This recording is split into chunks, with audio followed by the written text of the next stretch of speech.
I think the story of business isn't about numbers or exits or profits.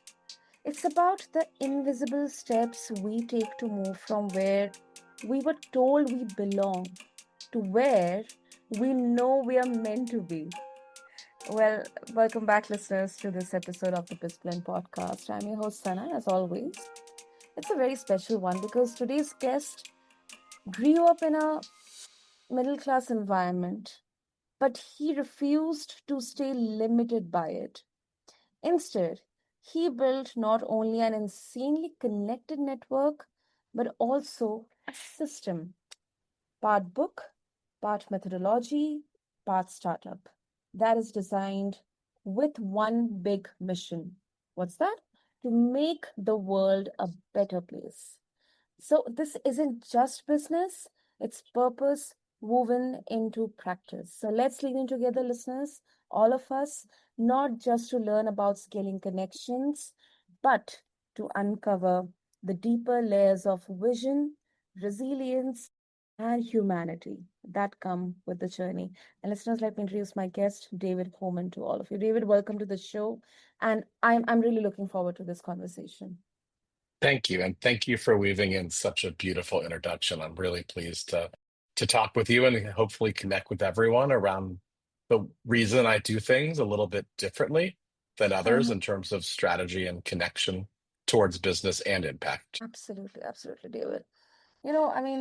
Very, very resonating because, and I'm really interested to know, but before that, I must say that you came from a very simple background in there, yet you have managed to achieve some really extraordinary stuff out there. So we'll uncover that.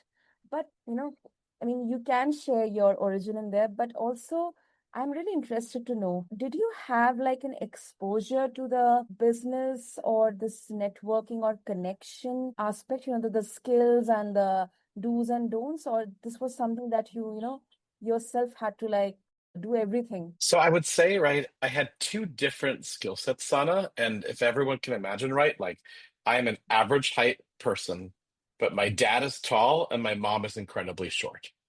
And Oh, so my dad was that person. He's a professor, a theater director. And so if you walk into a room and you hear somebody talking and entertaining the crowd, that's my father Sid. But horrible at networking and connections. As I was getting into New York, I'd suddenly learned that some famous TV actor that he had taught this person, that he knew this person, yet he never ever utilized the network of people who were grateful for him, ever, oh, even to this day. And then my mhm. mother was that person who would never say anything at a dinner, mostly because my father was always talking. And we learned later it was because his hearing was bad, and therefore talking was a way to not be embarrassed. He couldn't understand if you said something. But that joke aside, what happened was I had this mother who was always quiet, but when you needed that right bit of advice, and she ran four different nonprofits, she was the Oh, one who knew exactly what to do. So, not knowing this is what I was consuming together, when I got to New York after college and then grad school at NYU, I oh, started to stumble into this world of I could quote work a room. I could turn on that charm the way that my dad had taught me by osmosis. But I also knew how to get things done. And so I started in philanthropy. But in philanthropy, you meet titans of industry and mm, business. And the more I mhm, met those titans of industry and business, I thought I was doing well. And then the housing bubble recession happened along with Bernie mhm. Madoff in the philanthropic world. And everything I'd been taught or was guiding towards of quote networking wasn't useful because the warm intro wasn't enough. And that's when I built a completely different way of connecting and getting to that right person.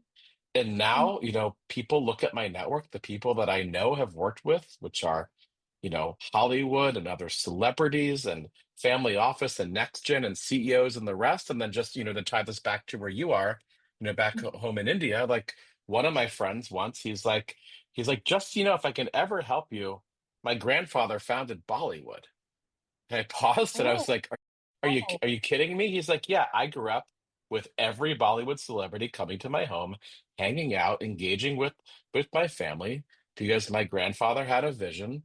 to help make Bollywood a thing. And he was one of the founders to make that a thing. And Wow. so, like, you never understand the power of a connection unless you build the trust first. People view Exactly. this as build the opportunity. Are you Uh-huh. worth my time? My version is everyone's worth the time, and then you can build skill sets to filter out not only who's worthy of your generosity and gratitude, but then Mm-hmm. strategically what building a community around that can mean. And that's why, like, my book is called Orchestrating Connection.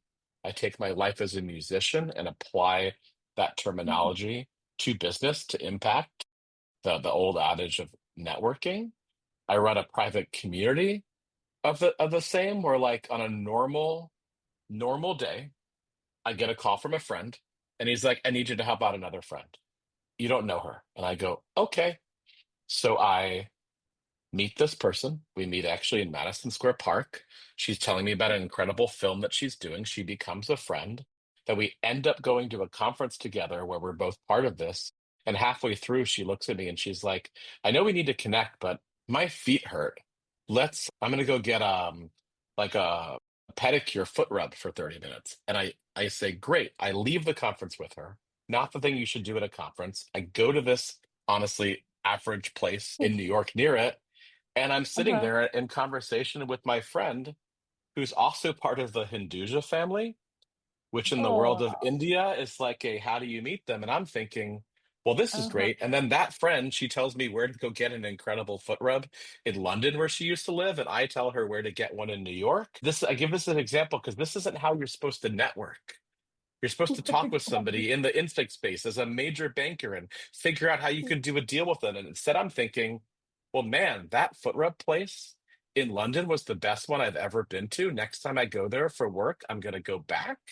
And she's thinking, I moved to New York and I missed that foot rub place. And now I go where David sends me. And it's that's what we both needed, but the friendship from that is incredible leverage, not just for Uh, her family or my network, but for the fact that first and foremost, we have trust, we have respect, and then at some point action will come. But it wasn't the reason either of us connected. We connected because people we trust said, you will trust each other. wow. Wow.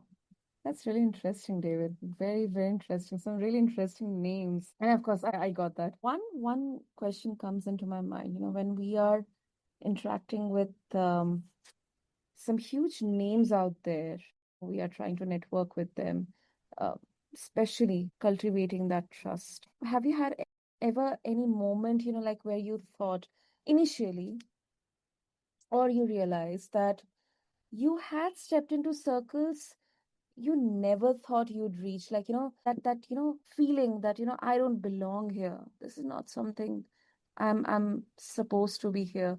Have ever thought about it? So I walk in to every event or even a meeting where I've been invited in. Somebody wants me to meet people.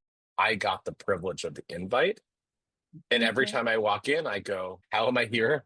Do I belong here? I go back to that kid at like 12 in middle school being like, I'm at the dance, but I don't like to dance. Like, who's going to stand on the side with me? Even though I Yeah. walk into rooms or conferences and I'm on a stage in front of hundreds of thousands of people. Like the book that I Mhm. just had became like a USA Today bestseller in a week. And still, I always question that because we can't escape that narrative of the person that we think we are. We have to Mhm. learn to embrace the narrative of the person everyone sees us as. And that work, right? That work is self work to gain the confidence to work past your demons, to understand how people see you and change your narrative on how you can be seen. And I've Mhm. become a master of that. And yet, as we were starting up on this podcast today, I thought, is she going to show? Is it because maybe I'm not as interesting or something came up? Like, what's going to happen with this? Like, am I going to do a good job? And like, when you talk to the best performers on the planet, musicians, actors, dancers in particular, the Uh-huh. worst time that they think they have a performance is the best time the audience ever thinks they've done it, because the Yeah. work isn't in doing what you've done the same way every time. The work is in loving the journey of it and how you show up differently every time to really connect with somebody else at whatever level they're willing to meet you. Totally agree with you, David. Totally agree with you. Yes. And I've seen a lot of interviews out there, of actors and celebrities. It's quite kind of, an irony in there. Like the best performance, which as an audience we would think surprising, they would mention, yeah, it was my worst one. I mean, I've done better than that. That's kind of very surprising, but yes. Okay, now let's talk about your methodology and how you actually built a startup around it. Sure. Um, Apart from your personal experiences and your skills in this, in networking and philanthropy, what kind of gaps did you see in the world that you knew you had to solve? You were the one who could solve it. So every time that somebody brings people together Mm-hmm. and they focus on the floral arrangement, like the flowers that everyone's going to do a trust fall, and they don't focus on the people who they should meet, an event in my mind is a failure. So part of the gap was I hate almost all events, all conferences, the way people convene, because they're set up for people who are having a great day and are generally extroverts to meet with each other. They're not Mm-hmm. intentional and purposeful. So part of my gap that I saw was, why do an event where you maybe meet the right people? Why not start an event in the first 30 minutes? You're in curated small groups to meet people, to feel heard, to feel seen, to get over the fact that your kid's sick, but you still had to go out that night because you couldn't miss the opportunity. What if people who convened actually focused on the people who should meet each other first and everything else second? That was the first gap. The other thing I found, and this is like the real core tenets of both my startup called Sword Connect and my book and my community, is that I had to get into the psychology of everyone's heads to realize that this wasn't so. I'll backtrack a little bit, right? The world of Mm-hmm. relationships and value do not actually equal each other. Everyone knows they need to meet the right person, but they don't Mm-hmm. actually recognize the people who make those intros, the quote connectors. So I set out with a mission. The gap I saw, this other one was I wanted to make relationship value valued. And everyone would go, well, we understand relationships. And I'd go, great. When was the last time you thanked somebody who helped you? And they'd pause and they'd go, then I'd go, and you got into my world through your friend. Who got you to that from? And I got them to Mm-hmm. think back, and this is what I call honoring the chain of connection. I got them to think back and to go, right, at some point, I was the catalyst for an intro chain that got somebody a business deal, a startup investment, a TED talk, a board chair of a charity making a major gift. All these substantial things happened because of a community of people introductions. I was that person. And if I've not thanked the chain, honored the chain, then I've been dishonored by other people who do the same. And so these Mm-hmm. things, right, it's complex, but it's the same. Like it was, how do you get people to be both selfless and selfish? And if you can get somebody to recognize something substantial that happens to them by thanking everyone in it, you also get that person to do it by expressing the gratitude for everyone who believed in them and helped them. Because I had to Mm-hmm. solve the problem of everything in the world happening because of an introduction, yet the best people in it being undervalued. And if I solve that at the right level, then everyone who saw that they were that person being undervalued by valuing others, my thought Mm-hmm. was I'll gain a few hundred people in a network. I'll have a cool little community. 10 years later, we're in 187 cities in 35 countries with 2,300 members and scaling, all because Mm-hmm. I found the most connected people on the planet and said, I hear you. And what do you need? And they don't know. Like the best connected people on the planet are so used to answering the question for Mm-hmm. others what they need, they often are not prepared themselves. And I made a rule to be in my community, besides honoring the chain, you have to ask for help. You have to come in to say, I'd love to be part of this. Here's what I need. And then the Mm-hmm. magic starts, because if you know what people need, look, if every marriage would survive if both parts of it knew what the other Of person course. needed all the time. Every business would Exactly. happen if the customers knew what the business needed and back and forth. Everything is convoluted because we can't ask for it with intent and purpose. The right community comes from being intentional, purposeful, and allowing people to both ask for the value they need and also to offer that value. Of course, David. Of course. I really like that distinction, value of a value relationship. And it's kind of very interesting to see how much proactive these networks, these, communities can be, these connections can be. I mean, that's something of a caliber in there. And David, since you mentioned that, I mean, it's an insanely connected network. That's kind of a blunt question. How much of that is strategy, and how much of it is just being genuinely human?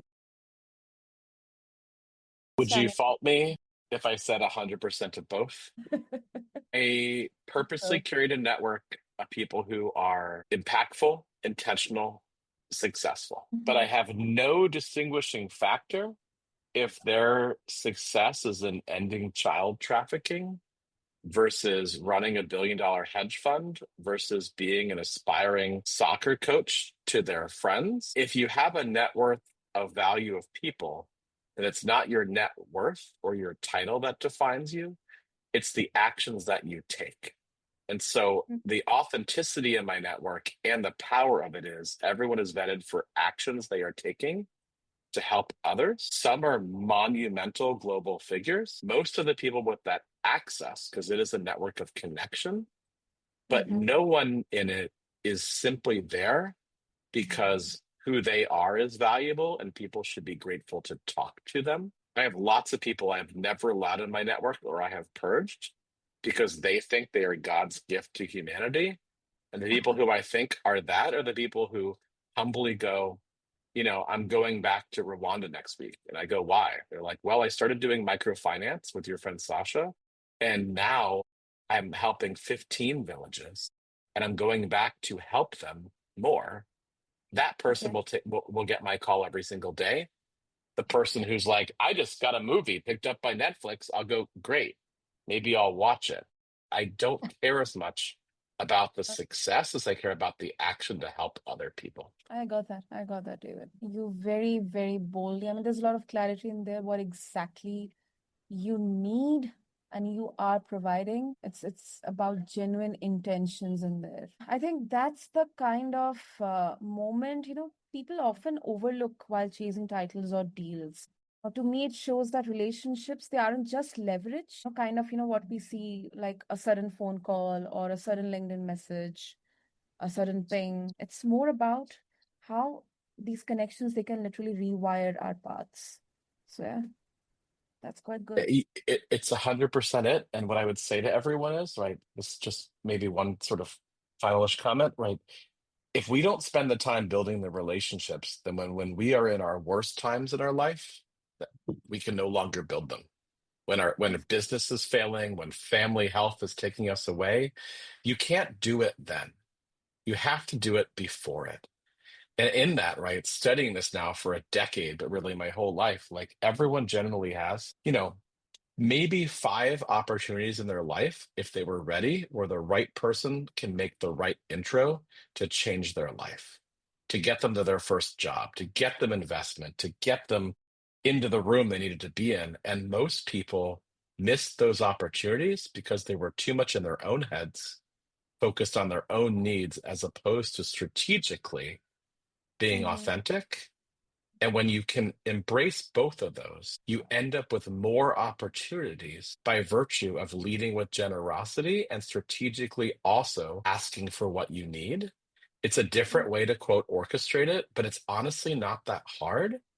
We all see through the crap people put us through, asking us for coffee or tea than wanting something from us. But we will always respect somebody who helped us and convey that respect, that reputational value to anyone Exactly. else that we can because we earned it. That's beautiful. Okay, superb. So, David, of course, if our listeners, they would like to connect with you and get a hold of, your book or the methodology, and also share their thoughts and opinions with you, what will be the easiest way? So I made myself very, very accessible on this planet, maybe for my detriment, but my community is orchestrated connecting. My book is Orchestrating Connection. My name or the word orchestrated in some version shows up for 2/3 of what I do. If anyone was curious, because most people are really enamored by the fact that I am a composer and pianist, but no one actually ever listens. If you take my last name Homan, Homan, and the word music, I have over 200 works of music that I've written, many performed by me as a Oh, pianist. You can find it on Spotify, on Amazon, on Apple. I try to find the resonance amongst people the same way I attempt to write that one piece of music that resonates with somebody else and gives them a more sense of purpose and understanding. So it's all the same thing. I was a shy kid who played piano who became a global connector. And in the end, everything I've tried to do is to make the world a better place through being unapologetic that relationship value is the ultimate value. And if we did mhm. the work we needed personally to be ready for those moments and strategically for whom we surround ourselves with, at the same time would be a ripple effect of more impact, more philanthropy, more helping people, not just out of obligation, but out of purpose. Exactly, exactly. That's a really great thing to know about you, David. Okay, so Baban, I'll make sure to have all the links in the show notes for all of you listeners out there. And David, thank you so much for putting this out with so much clarity, what exactly is needed and what are the have-nots, the strategy and sincerity. They don't have to be opposites. And we can build a system. I mean, you have provided a system for connection that can ripple out to impact far more than one career. So thank you so much, David. This was really, really needed. I really appreciate you and the time and for everyone listening. Super. So, listeners, today wasn't just a normal master class on how to build networks or startups. I mean, there are resources, but I believe it was more about the courage to design a life where your background doesn't define your boundaries. And as you step back to your own world after hearing this podcast, listening to this podcast, just ask yourself maybe, what system am I unconsciously running? And is it moving me closer to who I want to be or further away? Until next time, this is Sana, and you have been listening to BizBlend, where stories of business are really stories of being human.